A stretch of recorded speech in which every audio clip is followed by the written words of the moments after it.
Okay, welcome back. Hello everyone. Good morning, good afternoon, and good evening. Today we are going to discuss on the topic different types of computer memory. In computer, we have different types of memories like here memory has been divided into four parts like internal processor memory, main memory, cache memory, and the storage secondary memory. So internal process memory means CPU, that we are talking about the CPU memory. Main memory means RAM and ROM. We are talking about the random access memory and read only memory. Cache memory is a computer processor memory, and secondary memory is like what are the secondary memory we are going to use, like pen drive, CD, DVD, floppy disk, zip drives, optical disk. These are the secondary drives. We will study inside the video detail about these slides.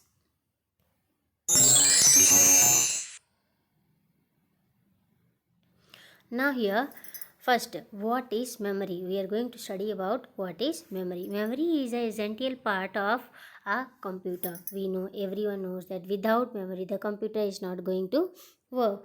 Even if there is no memory in our brain, we can say in our body there will be no brain, so we are unable to work in a proper way. Same way, if there is no memory in a computer, the computer is not going to work.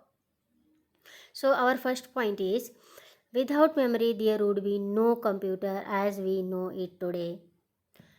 जैसे कि हम जानते हैं कि बिना memory के आजकल computer कुछ भी नहीं है, यहाँ तक कि कुछ भी कर ही नहीं सकता है. Second point is, it is used for storing both instruction to be executed and data. हमारी जो मेमोरीज होती हैं वो दोनों काम करने के लिए होती हैं, इंस्ट्रक्शन को स्टोर करने के लिए प्लस साथ में हम उसको एग्जीक्यूट भी करते हैं. Third point, computer are very important part of our daily lives. This computer works by the help of the computer memory, as they safe keep the data while they have not been processed yet. Therefore, many different types of computer memory that we can use in different technologies. It's no matter how we are going to use it in a computer. Surely, we are able to enjoy them better if we have better types of memory in it. तो जैसे कि कहते हैं कि memories हमारी life का क्या है, एक सबसे इम्पॉर्टेंट पार्ट है, जो कि उसके बिना हम लोग कंप्यूटर पे काम नहीं कर सकते हैं. जो कि क्या करता है, हमारे डेटा को प्रोसेस करता है और स्टोर भी करता है. और कई तरीके से हम मेमोरीज़ का टेक्नोलॉजी में जैसे जैसे कि टेक्नोलॉजीज़ बढ़ रही हैं, मेमोरी की कैपेसिटी हमारी जो है बढ़ती जा रही है. जितनी ही ज़्यादा स्टोरेज कैपेसिटी हमारे मेमोरीज़ की होगी उतना ही हमारे कंप्यूटर्स के लिए अच्छा है. ये हमारे कंप्यूटर मेमोरी की डायग्राम है, जिसे आप देख सकते हैं.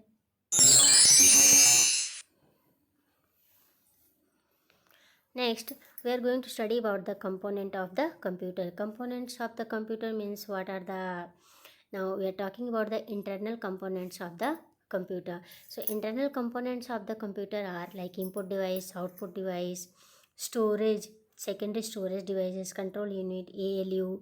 So here already I explained in my last video in types of software what is input, what is output. Okay, so here I will tell what is central processing unit. Central processing unit is our CPU. It has two categories: control unit, that is CU, and ALU. Control unit, it helps us to control the functioning of the computer. ALU, it is used to solve the arithmetic and logical program. Then here a special purpose for processor, we have cache memory, we have primary memory, we have secondary memory, we have.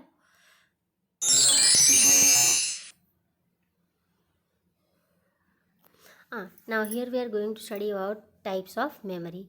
So already I told how many types of memories are there. So from the starting we are going to study about the primary memory or the main memory.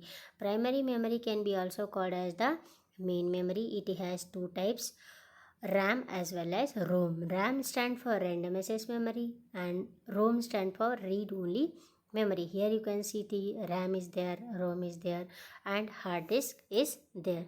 And other is secondary storage device like pen drive, CD, DVD, RAM, ROM, everything is there.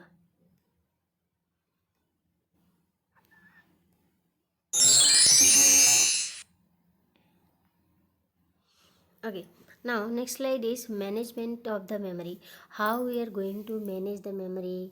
If you are talking about what is memory, memory is a storage device which can store any kind of data for the present use as well as future use. Anywhere you can take it, because nowadays secondary storage devices are there which can be kept in our pocket also, and there is a the weight is not too much, less weight only, we can carry anywhere. So here according to the categories, memories is already, again before only I told there are two types of memory: primary memory, secondary memory. Inside the primary memory, RAM and ROM. Inside the ROM we are going to study what is dynamic RAM, DRAM, what is static RAM, that is SRAM. Inside the ROM we are going to study about the PROM. PROM means programmable read only memory. EROM means erasable programmable ROM, and EEROM means electronically erasable read only memory.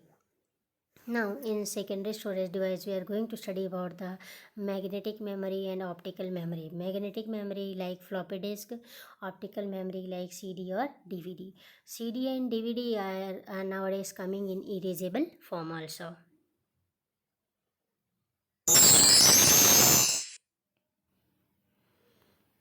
Okay, now we are going to study about the primary memory or the main memory. That I already told, primary memory and are two types, RAM as well as ROM. First we will study about the RAM, then we will study about the ROM.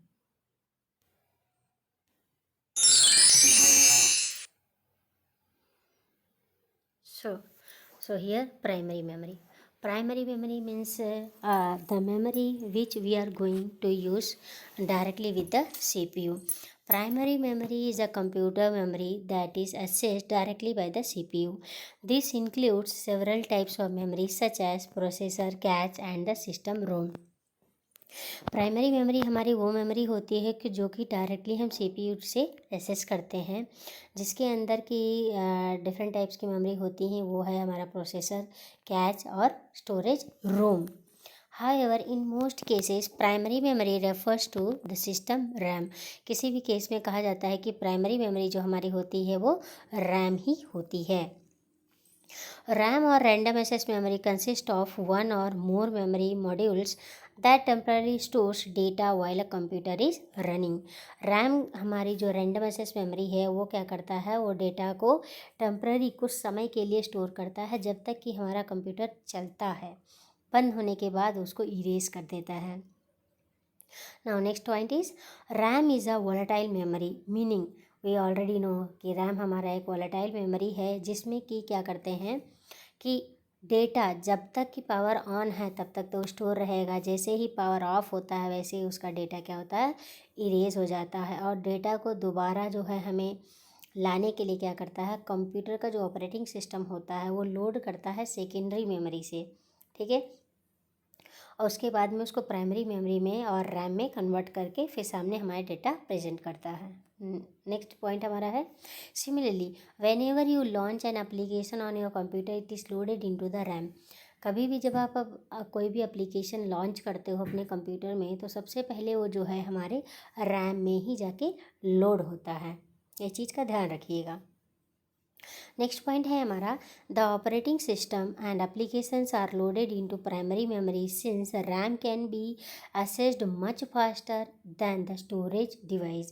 In fact, the data can be transferred between CPU and RAM more than 100 times faster between the CPU and the hard drive.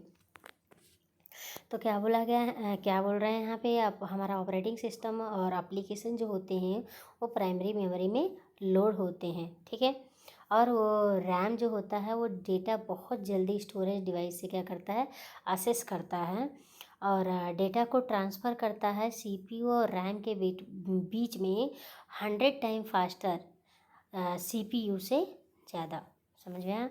Next point हमारा है it is fastest type of memory. RAM stores currently processed program from the devices. ये हमारी जो primary memory है सबसे fastest memory है और RAM क्या करता है, प्रोसेस्ड डेटा को स्टोर करता है।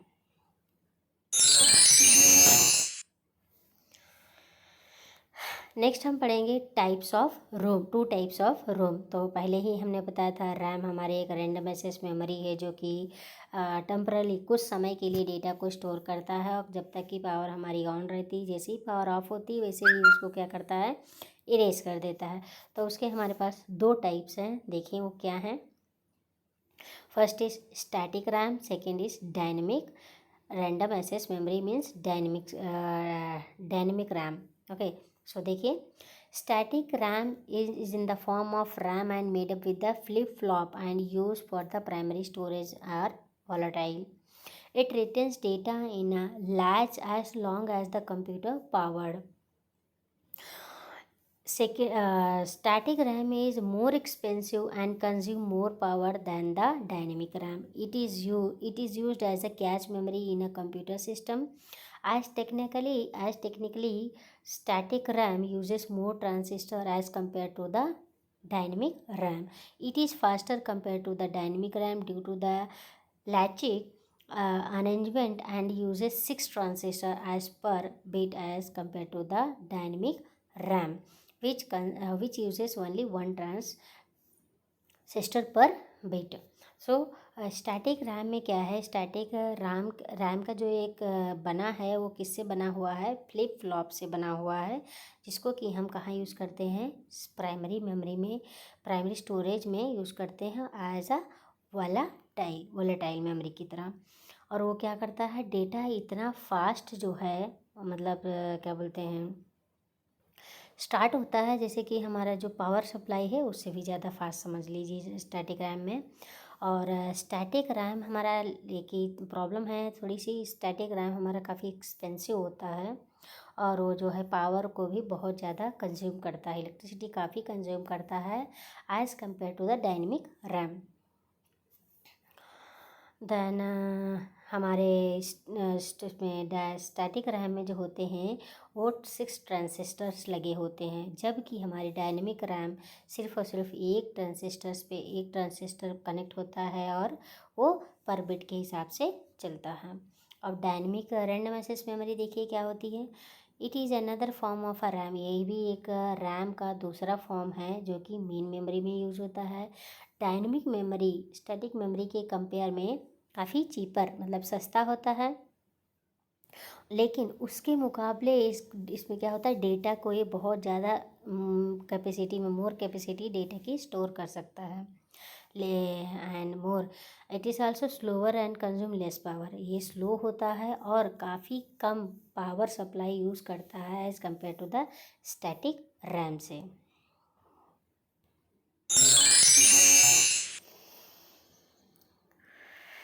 नाउ जब मेमोरी की बात कर रहे हैं तो हम लोग रैम के बारे मदरबोर्ड के बारे में भी थोड़ा देख लें। जैसे कि ये हमारे जो हैं डेटा बसेस यहाँ से मूव हो रही हैं, यहाँ से डेटा बसेस कनेक्टेड हैं, उसके बाद में हमारा ये रैम की चिप लगे हुए हैं और यहाँ पे हमारा सीपीयू है, ये हमारे डिस्क हैं जो कि ड्राइव्स होते हैं, जैसे कि लोकल डिस्क ABC हम उसको बोलते हैं, और ये हमारे यहाँ पे रैम के चिप लगे हुए हैं। तो इसी तरह से अगर मदरबोर्ड हमारा बेटर तरह से चलता है तो हमारा सोच लीजिए कंप्यूटर कभी प्रॉब्लम नहीं करने वाला है।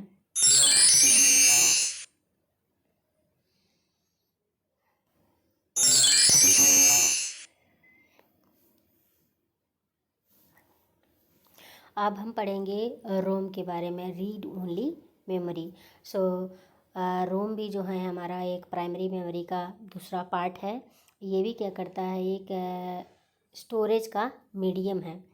It is a storage medium that is used with the computer and other electronic device. As the name indicates, data stored in a ROM may only be read. It is either modified with extreme difficulty or not at all. जैसे कि हम नाम से ही जान सकते हैं कि जो रोम है वो हमारा रीड ओनली मेमोरी है। रोम में हम डेटा स्टोर करते हैं, ठीक है। और प्रॉब्लम ये है कि रोम में हम सिर्फ रीड कर सकते हैं और चेंजेस नहीं कर सकते हैं। अगर चेंजेस करने की कोशिश भी करें तो बहुत डिफ़िकल्ट होता है, डिफ़िकल्टीज़ में चेंजेस होता है। वैसे तो माना जाता है कि इसमें चेंजेस हम लोग बिल्कुल नहीं कर सकते हैं। ओके, सेकेंड पॉइंट है हमारा, it is a type of non volatile memory used in computer and other electronic devices. हमारा जो रोम है वो एक नॉन वॉलेटाइल मेमोरी है जिसको कि हम लोग किसी और इलेक्ट्रॉनिक डिवाइसेस के साथ में यूज़ कर सकते हैं। थर्ड पॉइंट हमारा है, data stored in a ROM can not be electrically modified after the manufacture of the memory device. जो डेटा रोम में स्टोर हो जाता है एक बार जब हम उसको मैन्युफैक्चर करते हैं, उसके बाद दोबारा उसमें हम लोग चेंजेस नहीं कर सकते हैं, ठीक है। और चौथा पॉइंट हमारा है, read only memory is useful for storing software that is rarely change during the life of the system. Software application इसमें कौन कौन से जैसे कि बनाए जाते हैं और हम इसको अगर एक बार स्टोर कर दिया तो दोबारा हम लोग चेंजेस नहीं कर पाते हैं। पता ही है, लाइक वीडियो गेम्स अगर बनाया गया, एक बार वीडियो गेम बना दिया गया तो उसमें दोबारा हम लोग चेंजेस नहीं कर सकते हैं। Okay, for programmable device can be distributed as plug in cartridge containing read only memory. इससे ही कार्टेज में जो होता है रीड एंड मेमोरी को यूज़ किया जाता है जिसको कि हम दोबारा चेंजेस नहीं कर सकते हैं। ये हमारा रोम का इमेज है, देख सकते हैं।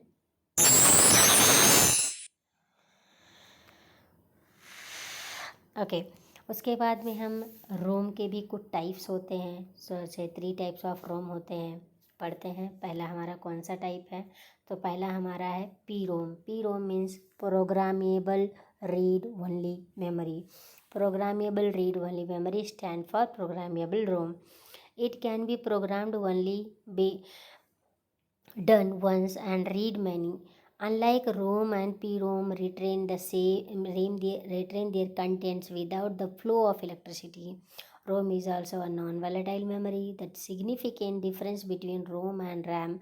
ROM comes with the pre-written by the computer manufacturer, whereas PROM manufactured as a blank memory. PROM can be programmed by the ROM burners and flowing internal fuses permanently. तो देखिए, पी रोम क्या है हमारा, उसका जो full form है वो हमारा प्रोग्रामेबल रीड ओनली मेमोरी है। और ये क्या करता है, ये अगर प्रोग्राम हम एक बार बनाएं, एक बार अगर प्रोग्राम बना दिया जाए तो उसमें उसको हम बार बार कहीं पे भी यूज़ कर सकते हैं। चेंजेस नहीं कर सकते लेकिन उसको हम यूज़ कर सकते हैं। अनलाइक जैसे कि पी रोम क्या करता है, रिटेन करता है कंटेंट, बिना इलेक्ट्रिसिटी के फ्लो के भी कर सकता है। वो ज़रूरी नहीं कि उस टाइम इलेक्ट्रिसिटी का फ्लो होना ज़रूरी है। और प्रोग्रामेबल रोम जो है एक हमारा एक नॉन वॉलेटाइल मेमोरी है। और इन दोनों में रोम में और पी रोम में डिफरेंस सिर्फ इतना ही है कि जो रोम है उस पर क्या है, प्री रिटन है ये, जो कि मैन्युफैक्चरर्स के द्वारा बनाया गया है। लेकिन पी रोम जो रोम है जो कि क्या मैन्युफैक्चरर्स के द्वारा प्री रिटन में बनाया गया है, लेकिन पी रोम क्या है, एक मैन्युफैक्चर किया गया है ब्लैंक मेमोरी पे। और उसको क्या बोलते हैं, किसी बर्नर्स को यूज़ करके ब्लोइंग इंटरनल फ्यूजेस जो कि परमानेंटली होते हैं। दूसरा क्या है हमारा, E P ROM means erasable programmable read only memory. E P ROM में हमारा जो होता है वो प्रोनाउंस करते हैं इसको EPROM. This memory type retains it content until it exposed to the intensive ultraviolet light that clears its content, making it possible to reprogram the memory. Erasable programmable memory में मतलब यही होता है कि अगर एक बार हम प्रोग्राम बनाते हैं तो उसमें दूसरी बार हम चेंजेस कर सकते हैं जब चाहें तब, ठीक है। और E P ROM electrically erasable programmable read only memory, ये वो प्रोग्राम हमारा है, ये वो स्टोरेज है जिसमें कि क्या करते हैं, प्रोग्राम को हम जितनी बार चाहें उतनी बार इसको बर्नर की हेल्प से चेंज कर सकते हैं, ठीक है। सो EEPROM can be burned, programmed, and erased by the first electrical waves in a milliseconds. A single byte of a data or the entire content of a device can be erased. पूरा का पूरा चाहिए तो आप erase कर सकते हो. To write और erase this memory type you need a device called a PROM burner. इसको इरेज करने के लिए, रीराइट करने के लिए हमें एक डिवाइस चाहिए होता है जिसका नाम है पीरोम बर्नर.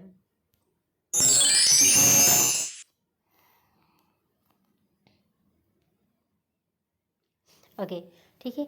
तो इतना समझ में आ गया होगा आपको, हो सकता है. तो समझ में नहीं आया तो थोड़ा सा यहाँ ध्यान दीजिए.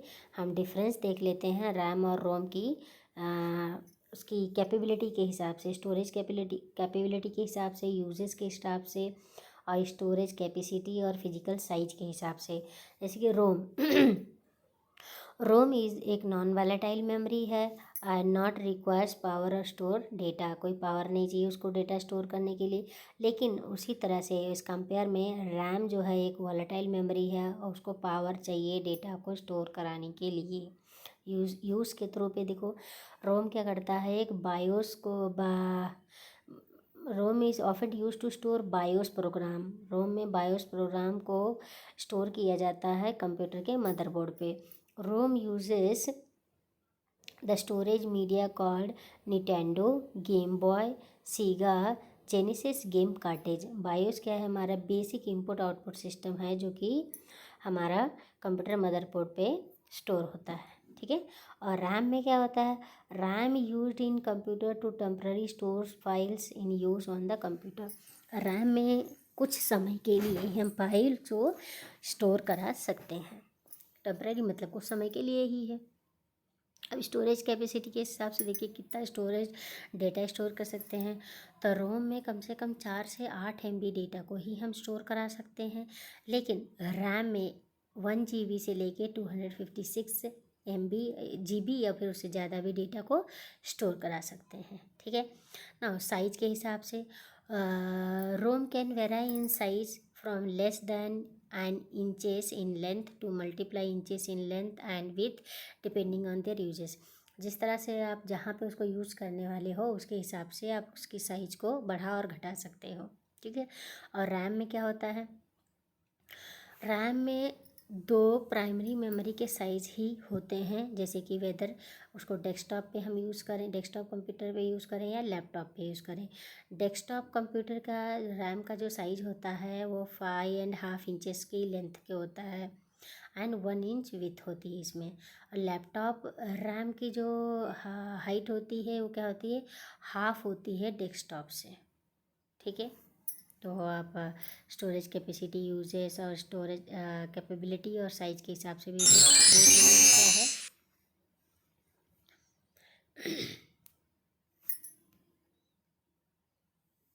ये हमारे दोनों डिफरेंस पड़ा है. तो देखो डिफरेंट टाइप्स ऑफ के हमारे चिप भी होते हैं. जैसे कि रैम के इस तरह के पतले चिप्स होते हैं और ये इसमें क्या वाइट हमारे कनेक्टर्स लगे होते हैं जिसको कि हम कनेक्ट करते समय उसकी ज़रूरत पड़ती है. कनेक्टर्स अगर एक भी कनेक्टर टूट जाए दोनों में से तो हम जो मेमोरी है उसको कनेक्ट नहीं कर पाते हैं सही से और वो बार बार शो करता है कि there is no memory in your computer. Okay, thank you for watching. और अगर कुछ समझ में नहीं आया है तो आप डिस्क्रिप्शन में थोड़ा मुझे बता दीजिए. बताएंगे तो इस अच्छा रहेगा, क्योंकि अगर आप कुछ बताएंगे तभी मुझे समझ में आएगा कि हाँ आप लोग को समझ में आया है या नहीं आया है. और थोड़ा सा वीडियो को पूरा देखने की कोशिश करें. और नेक्स्ट जो हमारा है सेकेंडरी मेमोरी और कैच मेमोरी में अगले नेक्स्ट टॉपिक वीडियो में ही कवर करूँगी. Thank you for watching. Good night everyone.